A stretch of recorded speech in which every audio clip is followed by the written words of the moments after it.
Bonjour, je me présente, je m'appelle Anilou. Je vais faire un tirage sur l'ego. Qu'est-ce que c'est l'ego? Pourquoi? À quoi ça sert? Dans quel but? Voilà, hein. Donc l'ego, voilà, c'est briller, c'est montrer aux autres une certaine richesse, hein, il me semble. C'est aussi quand on est blessé, c'est notre ego, on dit que c'est notre ego qui est blessé, hein. Voilà. Alors, je vais poser la question. Qu'est-ce que l'ego? À quoi ça sert? Pourquoi faut-il... si l'ego est là, c'est qu'il doit bien avoir un rôle, hein, mais lequel? Voilà. Alors, qu'est-ce que l'ego? Qu'est-ce que l'ego? Alors, il y a la fourche avec la Vierge. Alors, c'est un intermédiaire qui pose des limites. D'accord. Il y a le torrent avec le chêne.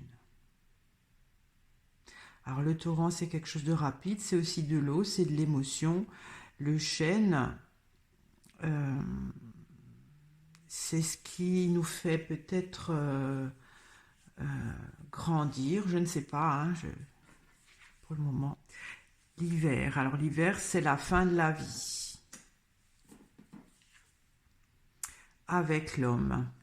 C'est l'ego nous accompagnera jusqu'à la fin de notre vie. D'accord.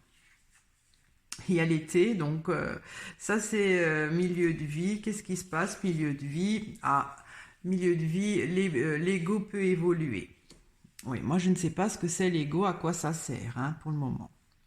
Bon, je sais déjà que c'est un intermédiaire qui pose des certaines limites. Il y a quelque chose quand même, le torrent c'est vivifiant, hein, il y a de la vie, ça anime.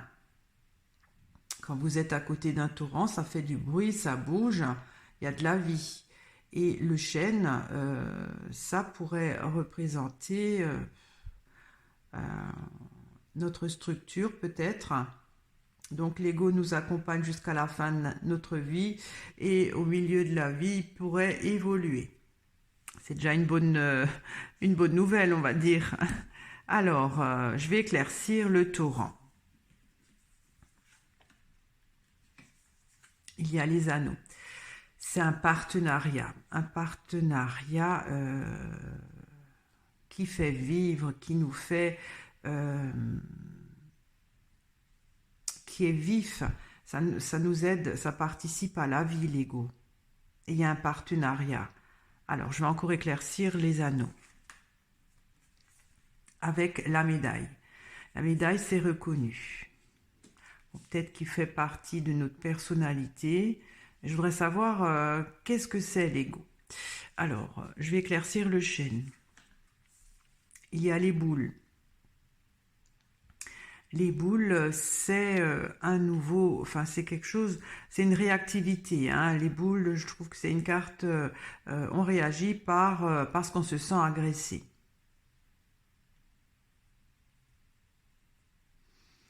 Ouais. Alors je vais éclaircir l'hiver. Il y a le père. Le père, c'est le divin, hein,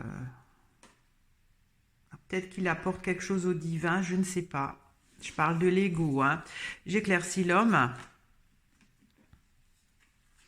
Et il y a la barque. La barque, c'est un idéal. Euh, c'est aussi le côté, quand on meurt, on rejoint donc voilà la béatitude.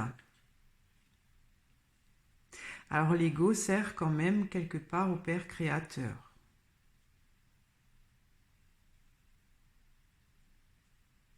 Alors, je vais éclaircir l'été, parce qu'en été, apparemment, il y a des choses qui pourraient évoluer. Il y a le chat.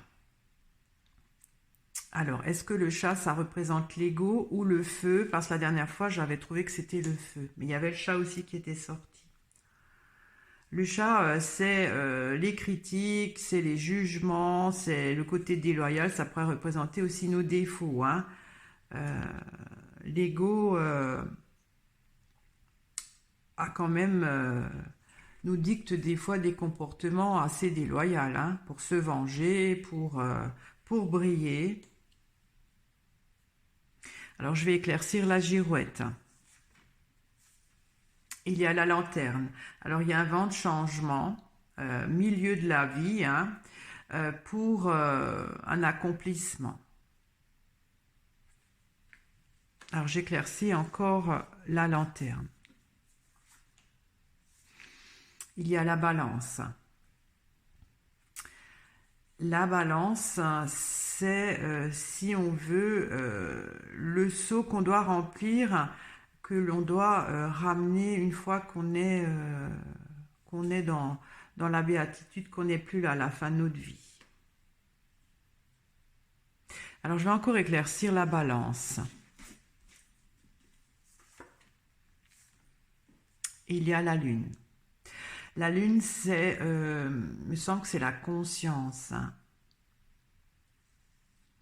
La conscience. Donc il y a un changement concernant un certain accomplissement de la conscience. Mais c'est pas obligé, hein, on change pas forcément au milieu de vie, parce que c'est un exaucement si on le souhaite. Pour peut-être nourrir la conscience. Alors, j'avais déjà fait des tirages sur la conscience. La conscience, c'est plus de l'ordre de ce qui est de l'univers. C'est pas le côté spirituel. C'est plus l'univers, les étoiles, les atomes. En fait, l'ego doit servir à la conscience. J'aimerais bien savoir d'où il vient. Alors, qu'est-ce que l'ego? L'ego, c'est un intermédiaire qui pose des limites. C'est quelque chose qui s'allie à la vie, hein. Le torrent, c'est peut-être la vie qui est reconnue. Et l'ego, c'est une sorte de réactivité. Le chêne, ça pourrait être notre structure. Alors, je vais encore éclaircir les boules. Il y a l'âne. Ah oui, c'est ça, hein, quand l'ego dit non, quand on se sent blessé, hein, donc c'est peut-être notre personnalité, notre structure. D'accord, c'est lui qui dit non, qui met les limites. Alors, l'ego, ça peut des fois être bien aussi, mais souvent, l'ego, ça nous donne des comportements qui sont pas très avouables, hein. Alors, l'ego, c'est ça, c'est dans, c'est il s'unit à la vie, il s'unit à notre vie d'une façon reconnue, c'est-à-dire qu'il est, voilà, qu'il est là. Il sert à nous aider à dire non. Je vais encore éclaircir la médaille, parce que reconnu dans quoi? Il y a le mur. Le mur, c'est impossible. En fait, l'ego est là pour nous permettre de dire non quand vraiment c'est plus possible. C'est plutôt le côté positif. Il sert quand même à la fin de notre vie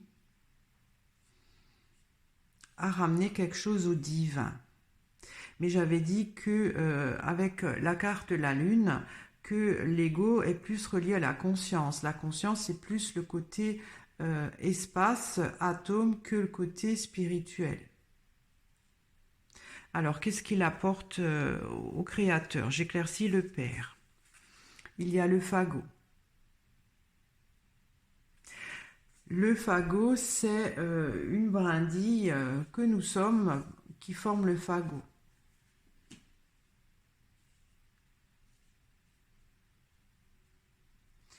Alors, à la fin de notre vie, si on veut, c'est comme si le créateur récolte quelque chose de l'ego. Voilà, avec le fagot, il collecte. Alors, je vais encore éclaircir le fagot. Qu'est-ce qu'il pourrait collecter? Il y a le bouquet. Ouais, il récolte quelque chose. En fait, le bouquet, c'est des fleurs, c'est pas des graines, en fait. C'est comme si l'ego pourrait permettre au créateur, parce que c'est pas des fruits, c'est des fleurs, hein. Il récolte des fleurs. C'est pas. Je vais encore éclaircir le bouquet parce que là je comprends pas encore. Il y a la clé. La clé, c'est une solution. Alors, qu'est-ce que l'ego? Il participe quand même à ramener quelque chose au Dieu, enfin au Père Créateur, qui récolte, qui récolte une brindille pour faire grossir le fagot. Peut-être qu'il pourrait être amené ensuite à, euh, à faire fleurir par la suite.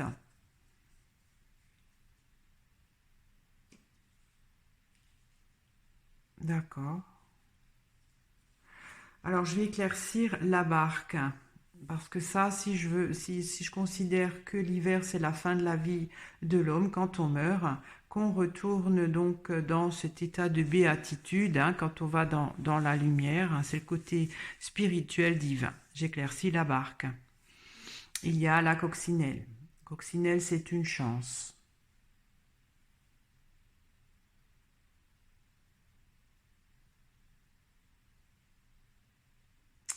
Ok.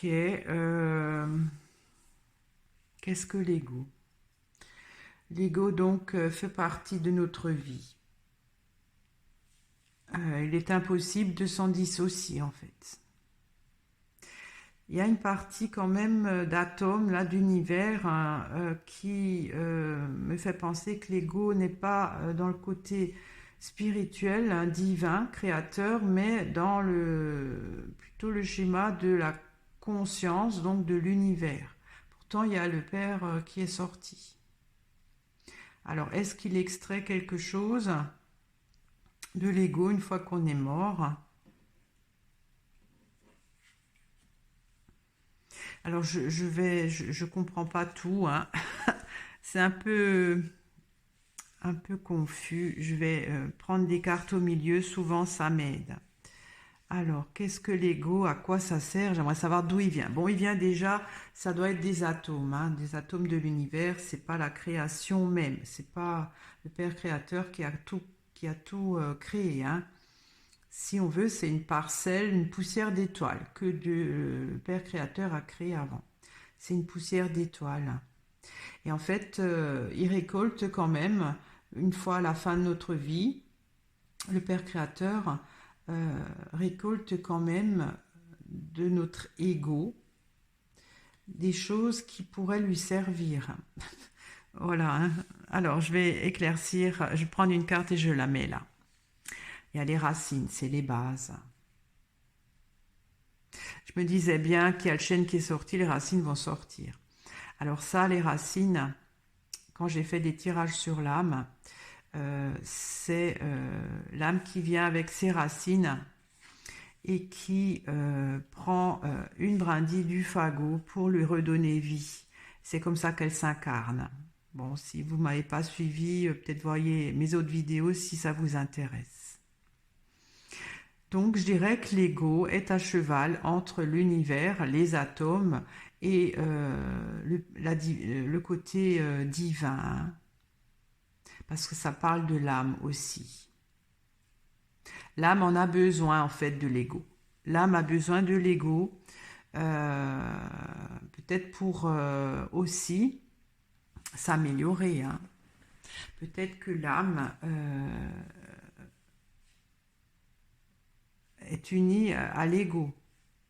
Je vais encore éclaircir les racines. Il y a la ruine. La ruine, ça s'effrite, hein, ça tombe.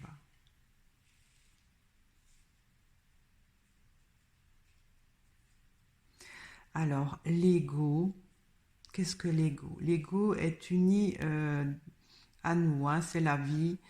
Il est impossible de s'en détacher. Ça nous permet de dire non, de poser nos limites, mais l'âme a besoin de l'ego. Mais ce que je comprends pas, c'est qu'avec la ruine, c'est comme si l'ego en même temps détruit l'âme. Alors c'est étrange quand même. L'âme a besoin de l'ego, mais en même temps, ça la détruit. Alors, je vais prendre une carte et je la mets au milieu, là. Il y a l'évêque. Alors ça, c'est le côté humain. C'est le côté très concret. C'est pas du tout, quoique l'évêque, ça peut aussi être la spiritualité, mais il y a un visage humain. Donc pour moi, c'est pas l'évêque. Je vais encore éclaircir l'évêque. Ça, je ne comprends pas. Il y a le ruisseau. Le ruisseau, c'est de l'eau, c'est une petite, c'est de l'émotion aussi. Alors, qu'est-ce que l'ego? À quoi ça sert?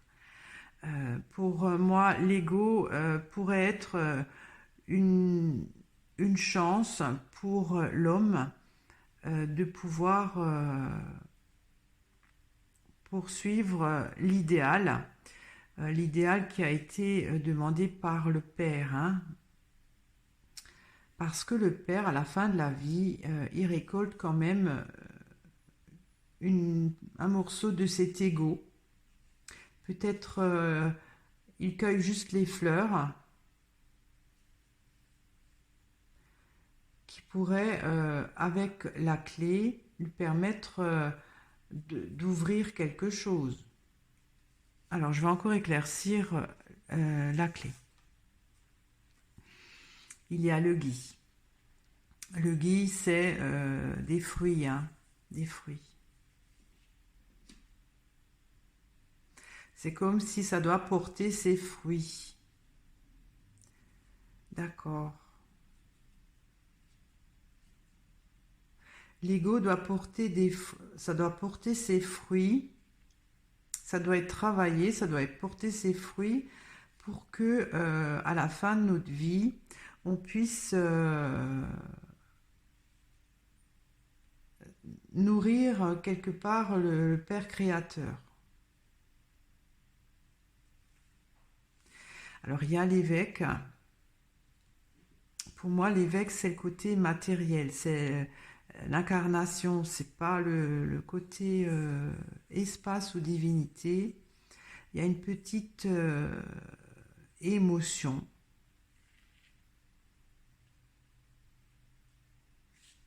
J'éclaircis encore le ruisseau. Il y a le champignon. Alors pour ceux qui ont suivi mes autres tirages, le champignon, c'est le fruit ultime de l'âme, que l'âme apporte au grand tout. Alors c'est plus grand que le Père, hein, c'est le taureau. Et ça lui permet à l'âme de ne plus devoir se réincarner, elle est entière. Alors l'ego participe au travail de l'âme parce que il amène quand même, il porte des fruits, s'il évolue bien l'ego, hein, pour permettre quand même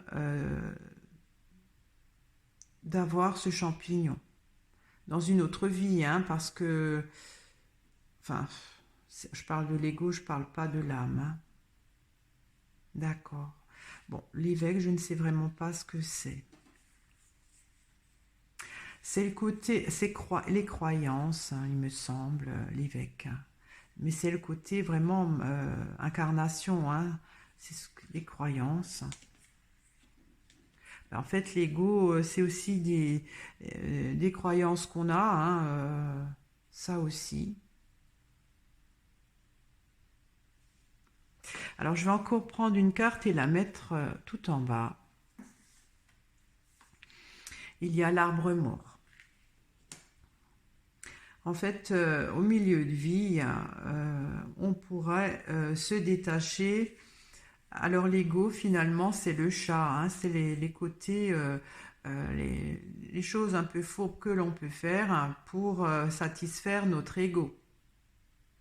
Quand on se venge, quand on est jaloux, qu'on nuit à une personne, c'est ça. Et ça, en milieu de vie, parce que c'est l'été, hein, on peut s'en détacher, on peut modifier cela, mais avec la lanterne, c'est un souhait, hein, c'est pas une obligation, on peut le faire. C'est comme si tout à coup, à milieu de vie, on a une petite lumière qui s'allume en nous et on se dit ce que je fais, c'est pas bien. Et que dans ce cas-là, on peut remplir ce seau qui pourrait nourrir la conscience. Et la conscience, c'est pas divin, c'est de l'ordre de poussière d'étoiles, hein. Alors, qu'est-ce que l'ego? L'ego, pour moi, c'est plus une, une partie, je dirais presque fractale, de, de l'univers que le Père créateur a fait.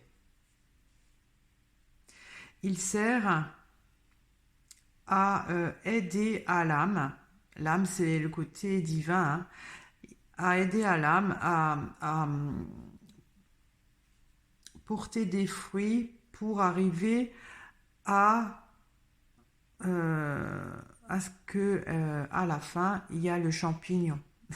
Bon, j'espère que vous me suivez, hein, il faut voir les autres vidéos. Pour l'homme, c'est vraiment une belle chance d'avoir un ego pour évoluer. Pour évoluer et dans le côté qu'en fin de vie, voilà, il peut être heureux d'avoir accompli des choses avec un ego qui a été détaché de du côté déloyal. J'aimerais bien encore éclaircir la lune parce que ça c'est le côté, comme dit, poussière d'étoiles et j'aimerais encore voir, hein. Alors j'éclaircis la lune. Il y a l'enfant. L'enfant c'est la vie, prolongement de la vie. Ok, ok. Donc l'ego, je dirais que l'ego est nécessaire, hein, pour l'âme.